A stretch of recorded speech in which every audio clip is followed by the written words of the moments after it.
You didn't stumble upon this video by accident. This is divine timing.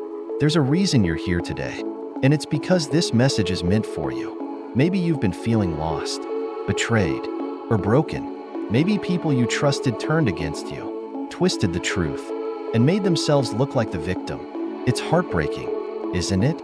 But let me tell you something powerful. God saw everything. What you're about to hear in this video could change the way you see your struggles forever. It's a message of justice, strength, and divine purpose. You are a chosen one, and no attack, no betrayal, no lie can destroy what God has ordained for your life. Stay with me for the next few minutes. Don't just watch this video once. Watch it again and again until it sinks deep into your spirit. This isn't just a video. It's a roadmap to your breakthrough. And if something I say resonates with you, take a moment to leave a comment. Share your story, your pain, or even your triumph. Someone else might need to hear your words today. Let's create a community of hope, strength, and resilience because together, we rise. Betrayal feels deeply personal, doesn't it? It cuts into the very core of who you are, leaving you questioning your worth, your choices, and even your purpose. But here's the truth. You're not alone. The pain you feel is something many have endured, especially those who carry a unique light within them. You see, there's something about you that others recognize, even if they can't name it. It's your strength, your resilience, your spirit, and for some, instead of celebrating that light, they fear it, they envy it, and in their insecurity, they try to tear it down. But what if I told you that betrayal doesn't define you? What if I told you it's not a reflection of your worth, but of their own struggles? This video is here to unpack those truths. Together, we'll explore not only why these betrayals happen, but how you can turn that pain into your power and rise stronger than ever. But before we dive into overcoming the hurt, let's take a closer look at what betrayal truly reveals about them and about you. Part 1. The depth of betrayal. Let's take a moment to truly acknowledge the weight of betrayal. It's not just about the lies they told or the schemes they plotted. It's about the emotional aftermath that lingers long after the dust has settled. Betrayal has a way of shaking you to your core. It's the manipulation of the narrative that cuts the deepest, the way they twist the truth, paint themselves as the victim, and make you seem like the villain. It's isolating, it's exhausting, and it leaves you questioning everything, your worth, your decisions, even your very identity. But here's something you need to hear. Betrayal isn't a reflection of your value. It's a reflection of their own insecurities, their own inner turmoil. Their actions say far more about who they are than they ever could about you. To understand this truth more clearly, let's step back and look at the motivations behind betrayal. What drives someone to hurt those who trusted them? Why do they act out in such destructive ways? The answer lies in their fear. Fear of your potential, your light, your greatness. People who betray you often recognize something in you that they wish they had. Maybe it's your confidence, your resilience, your unwavering faith. Maybe it's the way you carry yourself with grace, even in difficult circumstances. Instead of celebrating your strengths, they feel threatened by them. Rather than addressing their own insecurities, they project their fears onto you. They try to dim your light to make themselves feel brighter. But here's the truth. No matter how much they try to tear you down, your light is something they can't extinguish. It comes from within. This isn't just theory. History is full of examples of betrayal, and none is more powerful than the story of Joseph from the Bible. Imagine this: a young man named Joseph, full of dreams and favor, is sold into slavery by his own brothers. Why? Because they envied him. They saw his potential, his divine calling, and instead of supporting him, they sought to destroy him. They thought they were silencing him, cutting him off from his destiny. But here's the incredible twist: what they meant for harm, God used for good. Joseph's journey didn't end in the pit his brothers threw him into. That pit was just the beginning. Even when he was falsely accused and imprisoned, Joseph's story was still being written. God was working behind the scenes, positioning him for greatness. From the pit to the prison, and eventually to the palace, Joseph's betrayal became the foundation for his elevation. And this is where it gets personal. Betrayal feels like the end of the road when you're in the thick of it. But what if it's not? What if Like Joseph, your current pain is just the setup for something far greater than you can imagine. Here's the truth. The people who betrayed you thought they were writing the final chapter of your story, but they forgot one thing. They don't hold the pen. God does. And while their actions may have caused temporary pain, they can't stop the divine plan that's already in motion for your life. So, what happens next? How do you move forward when the wounds of betrayal still feel fresh? How do you heal and rise above the chaos they've created? Let's talk about the power of divine justice and how God sees not only your pain, but also the intentions behind their actions. Part 2. Divine observation and justice. When betrayal strikes, it's easy to feel like no one sees your side of the story. The lies they tell are so convincing, their manipulation so masterful, that even those you trust might begin to question you. It's isolating, and it's painful, but here's the comforting truth. Nothing escapes God's notice. God doesn't just see what's on the surface. He sees the intentions of the heart. While the world may be fooled by their schemes, God knows the truth.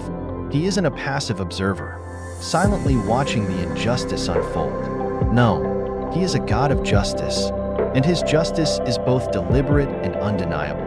But let's be honest, waiting for that justice can feel agonizing. When you're in the middle of the storm, it can seem like their lies are winning.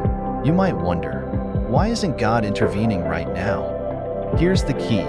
God's timing is perfect, even when it doesn't align with our own. When someone betrays you, it's natural to want immediate vindication. You want the truth to come out, the lies to be exposed, and justice to be served.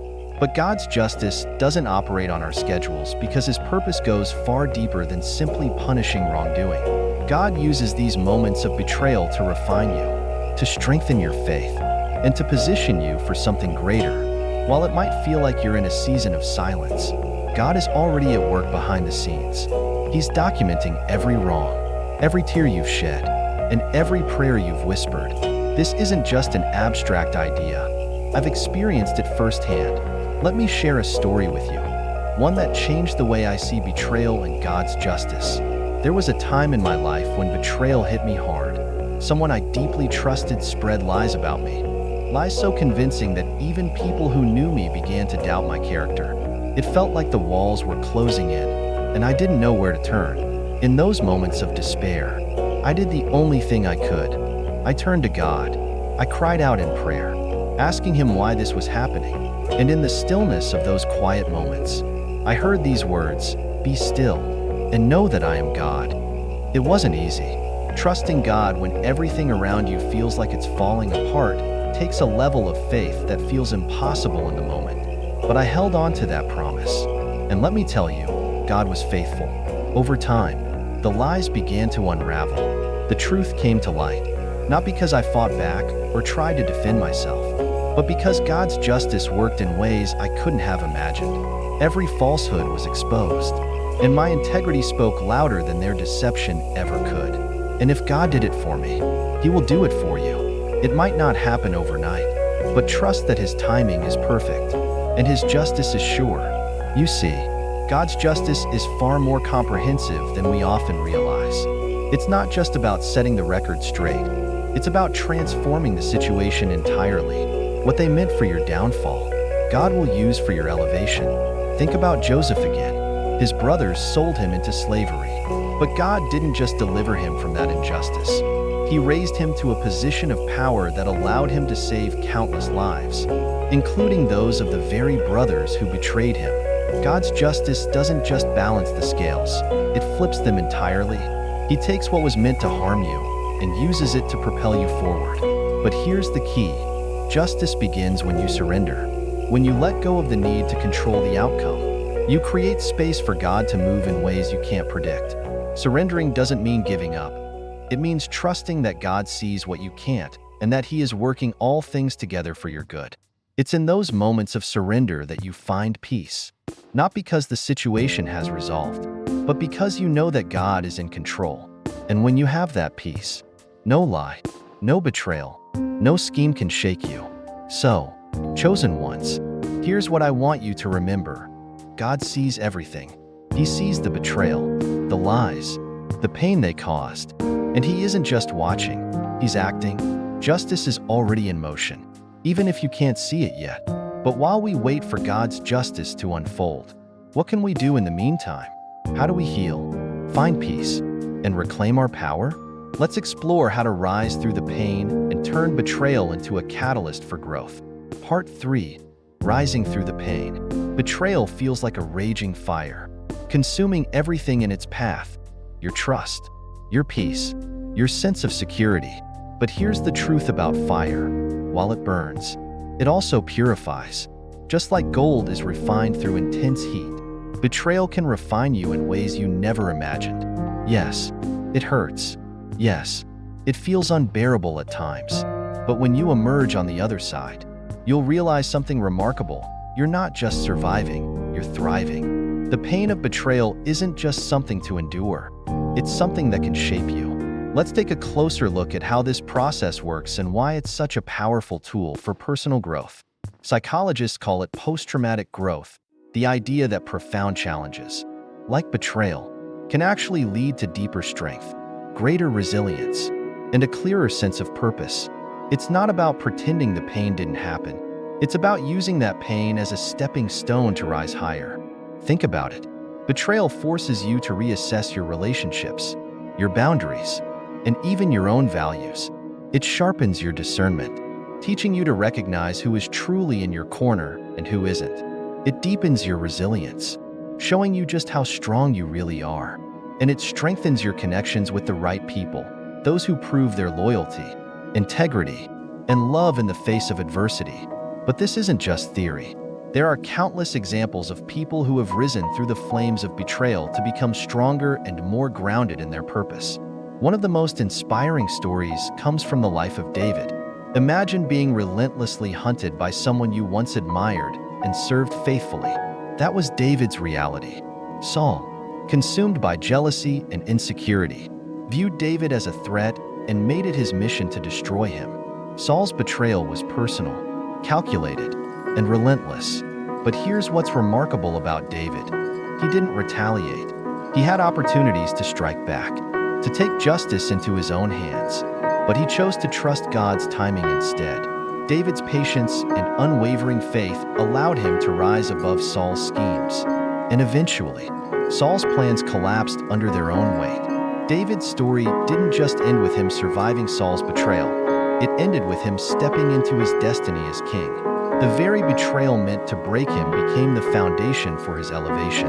And this is where David's story intersects with yours. Just like David, you have a choice in how you respond to betrayal. You can let it consume you, or you can let it refine you. The path you choose will determine the strength and clarity you gain from the experience. Here's the question: how do you choose to rise through the pain? The answer lies in your perspective. Instead of focusing on what you've lost, focus on what you're gaining: the wisdom, the resilience, and the clarity that betrayal brings. I've been through betrayals that left me questioning everything. At first, all I could see was the pain. But as I leaned into the process of healing, I began to notice the lessons. I became more discerning about who I allowed into my life. I grew stronger in my faith, knowing that God was my ultimate defender, and I discovered a deeper sense of purpose, realizing that the betrayal was part of a greater plan for my growth. Rising through the pain isn't something you do alone. It requires leaning on your faith, trusting that God is using this season of hardship to prepare you for something greater. Rising through betrayal requires more than strength. It requires faith. Faith that God sees your pain. Faith that He is working all things for your good. And faith that this fire isn't meant to destroy you, but to refine you. Think about it this way: every tear you've cried, every sleepless night, every moment of despair, they're not wasted. God is using each one to mold you into the person you were meant to be. So, instead of seeing betrayal as the end of the road, start seeing it as a turning point. This isn't just about surviving the storm. It's about emerging from it stronger, wiser, and more aligned with your purpose. Remember this: what was meant to break you is actually building you. The betrayal was not the end of your story. It was the beginning of a new chapter. You are not defined by what they did to you. You are defined by how you rise from it. And here's the best part: the people who betrayed you will one day see your strength. They will see that their attempts to tear you down only made you stronger. But more importantly, you will see it too. You'll look back and realize that the pain you endured was the very thing that propelled you into your destiny. But what happens next? How do you move forward once you've risen from the ashes of betrayal? Let's talk about forgiveness, the most powerful tool for reclaiming your peace and stepping boldly into your future. Part 4. The role of forgiveness. Forgiveness. Just hearing the word can feel like a challenge, can't it? When someone has betrayed you, forgiveness can feel like you're letting them off the hook or condoning what they did. But here's the truth. Forgiveness isn't about them. It's about you. Forgiveness doesn't mean forgetting. It doesn't mean pretending the betrayal never happened or allowing that person back into your life without boundaries. Forgiveness means refusing to let their actions hold you captive. It's about releasing the bitterness, anger, and pain so that you can move forward, unburdened and free. But why is forgiveness so powerful? Why is it such a critical step in your healing journey? Let's take a closer look. When you hold on to anger and resentment, it's like drinking poison and expecting the other person to suffer. The truth is, the bitterness only weighs you down. It keeps you tethered to the betrayal, replaying the pain over and over in your mind. Forgiveness breaks that cycle. It's not about erasing the hurt, but about reclaiming your power. When you forgive, you're saying, "What they did to me no longer controls me." It's a declaration of strength, not weakness. And we have the most powerful example of forgiveness in the life of Jesus, a moment that shows us just how transformative forgiveness can be. Picture this: Jesus, an innocent man, is hanging on a cross, unjustly condemned and surrounded by people who mocked him, hurt him, and wanted him dead. In that moment, he had every reason to hold anger in his heart. Yet, instead of cursing his persecutors, he said these words, "Father, forgive them, for they do not know what they are doing." That is the ultimate example of grace. Jesus wasn't excusing their actions. He wasn't denying the pain they caused, but he chose to release the burden of anger and extend forgiveness, not because they deserved it, but because forgiveness is rooted in divine love and strength. And if Jesus could forgive in a moment like that, what does that mean for us? It's a reminder that forgiveness isn't about the other person. It's about aligning ourselves with a higher purpose. When you forgive, you're not just releasing the other person, you're releasing yourself. You're allowing space for healing, for peace, and for joy to return to your life. Think about it this way. Holding on to anger and resentment is like carrying a heavy bag everywhere you go. At first, you might not even notice the weight, but over time, it wears you down. Forgiveness is the act of putting that bag down and walking away lighter and freer than before. But let's be honest, this isn't easy. Forgiveness often feels like the hardest step to take. So, how do you actually do it? How do you forgive when the pain still feels fresh? 1. Acknowledge the pain. Forgiveness doesn't mean denying the hurt. It starts with being honest about how you feel. Journal about your emotions. Pray about them, or talk to someone you trust. 2. Choose forgiveness daily. Forgiveness isn't a one-time event. It's a daily decision. Some days will be harder than others, and that's okay. Keep choosing forgiveness, even when it feels difficult. 3. Lean on faith. Forgiveness is a divine act, and sometimes we need God's help to make it possible. Pray for strength, for peace, and even for the person who hurt you. 4. Set healthy boundaries. Forgiveness doesn't mean allowing the person to hurt you again. It's okay to set boundaries to protect yourself while still letting go of the resentment. Each of these steps is a small act of reclaiming your power, of saying, "I won't let what they did define me." It's important to understand that forgiveness is not a sign of weakness. It's one of the greatest displays of strength. It takes courage to let go of anger, especially when holding onto it feels like a shield. But true power comes from releasing that anger and stepping into a place of peace. Think of it like unclenching a fist. When your hand is tightly closed, it holds onto pain, but when you release it, you're free to receive new blessings, new opportunities, and new growth. And this is where the magic happens. When you forgive, you're not just healing yourself, you're creating space for something new, something beautiful. When you forgive, you're not erasing the past, You're writing a new future. You're choosing to move forward with hope instead of being anchored by pain. Forgiveness transforms you. It turns your wounds into wisdom and your pain into purpose. I've experienced this transformation myself. There was a time when I held on to anger for years, thinking it protected me, but all it did was keep me stuck in the same place. When I finally let go, when I finally forgave, it felt like stepping out of a prison I didn't even realize I was in. And that's the power of forgiveness. It frees you to move forward, to rise above the betrayal, and to step boldly into your future. So, now that you've let go of the burden, how do you use this newfound freedom to transform your life? Let's explore that next. Part 5. Turning pain into purpose. Pain often feels pointless when you're in the middle of it. Betrayal, especially, has a way of making you question everything. Your relationships, your choices, even your faith. But here's the truth. God doesn't waste pain. Every betrayal, every sleepless night, and every tear you've cried are not in vain. They are all part of a bigger plan, one designed to shape you, strengthen you, and prepare you for what's coming next. But how do you begin to see purpose in the pain? It starts with shifting your mindset from one of defeat to one of anticipation. Instead of asking, "Why did this happen to me?" ask, "What is this preparing me for?" When someone betrays you, it feels like an attack, doesn't it? But what if it's more than that?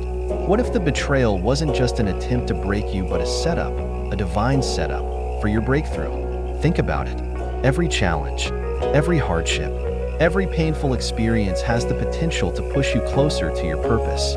What they meant to destroy you, God can and will use to elevate you. Remember Joseph's story? His brothers sold him into slavery, thinking they were getting rid of him for good. But God had a bigger plan. That betrayal wasn't the end of Joseph's story. It was the beginning of his journey to the palace. The very act that was meant to silence him became the catalyst for his rise to greatness. Your betrayal, too, can be a catalyst. It's not the final chapter of your story. It's a stepping stone to the next level of your life. Pain is a teacher, and betrayal is one of its harshest lessons. But from that pain comes wisdom. Wisdom that shapes who you are and how you navigate the world. Maybe you've learned to set better boundaries, to trust your intuition, or to lean more deeply into your faith. These lessons don't erase the pain, but they add value to it. They give your suffering meaning and transform it into something powerful. I've experienced this transformation myself, and it completely changed the way I view pain. There was a time in my life when betrayal knocked me to my knees. I felt broken, lost, and unsure of how to move forward. But as I began to heal, I started to see the purpose in the pain. That betrayal taught me who my true friends were. It revealed the areas in my life where I needed to grow. And most importantly, it deepened my relationship with God. I realized that while people may let you down, God never will. Looking back, I see that the betrayal wasn't just something I endured. It was something I needed. It stripped away the distractions and forced me to focus on what really mattered. And that's the beauty of turning pain into purpose. It shifts your perspective from being a victim to becoming a victor.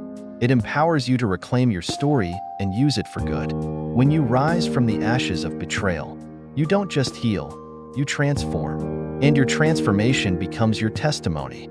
Your story has the power to inspire, to encourage, and to bring hope to others who are walking through their own pain. What you've endured isn't just for you. It's also for those who need to see that it's possible to overcome. Think of people who have shared their stories of resilience, survivors of hardship who use their experiences to uplift others. Their pain became their platform, and their testimony became their purpose. Your story can do the same. The betrayal that once made you feel weak can now become the foundation of your strength. It's not about erasing the scars, but about showing the world how you rose above them. Your pain isn't wasted. It's not meaningless. It's part of a story that's still being written, a story of redemption, resilience, and transformation. What they meant to destroy you, God will use to elevate you. Your pain is the soil in which your purpose will grow. And one day, you'll look back and see that the very thing you thought would break you became the thing that built you. Chosen ones, let this be your reminder. You are divinely protected. The people who tried to harm you can't touch the destiny God has for you. Their lies will crumble, their schemes will fail, and your light will shine brighter than ever. They thought they were burying you, but they didn't realize you were a seed. Watch how you rise. If this message spoke to you, don't keep it to yourself. Share it with someone who needs encouragement. And remember, watch this video as many times as you need to let the message sink in. Leave a comment to share your story or just say, "I'm rising." Let's build a community where we uplift each other. Hit that like button, subscribe for more empowering content, and turn on notifications so you never miss a message like this one. Your journey isn't over, it's just beginning.